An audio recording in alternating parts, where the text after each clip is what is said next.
Hello and welcome back to Shakesyear. We are working on Shakespeare's goriest play, Titus Andronicus, and we get to hear from Aaron today in Act 4, Scene 2. Now, it's been a little while since we saw Aaron. The last time that we saw him, he killed Basanius and then framed Marcus and Quintus for it, and then took them away to be executed, but then told Titus that if he gave up his hand, then they would be spared, which they weren't.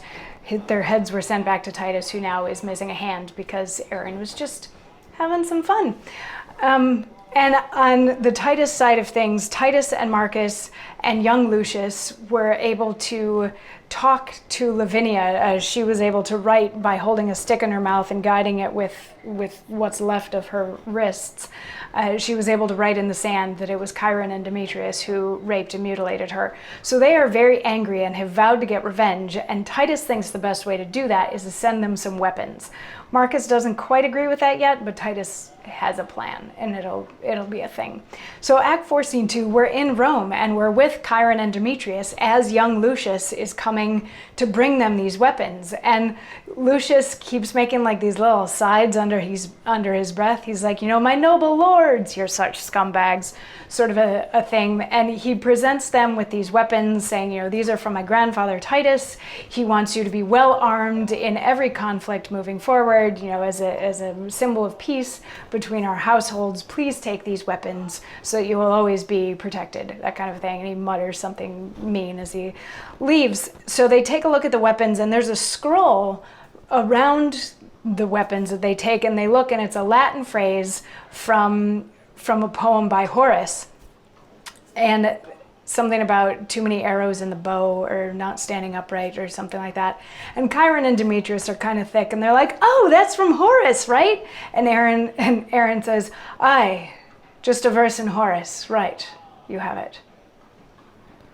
Now what a thing it is to be an ass. Here's no sound jest. The old man hath found their guilt, and sends the weapons wrapped about with lines that wound beyond their feeling to the quick. But were our empress well afoot, she would applaud Andronicus' conceit, but let her rest in her unrest a while.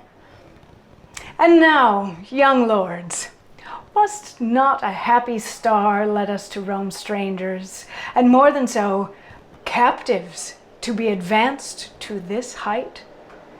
It did me good before the palace gate to brave the tribune in his brother's hearing. So he knows that this is more than just a line of a poem, and he knows that they're stupid for not being able to figure it out, but he knows that this is a threat from Titus, that Titus has figured out what Chiron and Demetrius did. And the other interesting thing that we learned from this is that Tamara is not well at the moment. When he says, but were our witty empress well afoot? She's not feeling amazing at the moment, and we'll find out why in a second.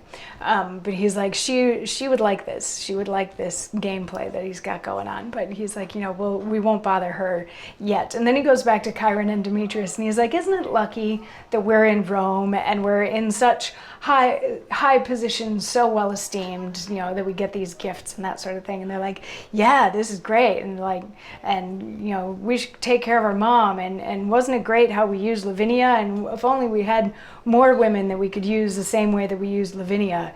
And all that stuff, because they're really distasteful boys. And they're like, actually, we should go pray for our mom to feel better. So they go off to do that. And Aaron has a line, something along the lines of like, pray to the devils because the gods have abandoned us, which reminds me of the line from The Tempest, like, hell is empty and all the devils are here, or whatever that exact line is. But just sort of this giving up everything is chaos and everything is bad right now sort of mentality.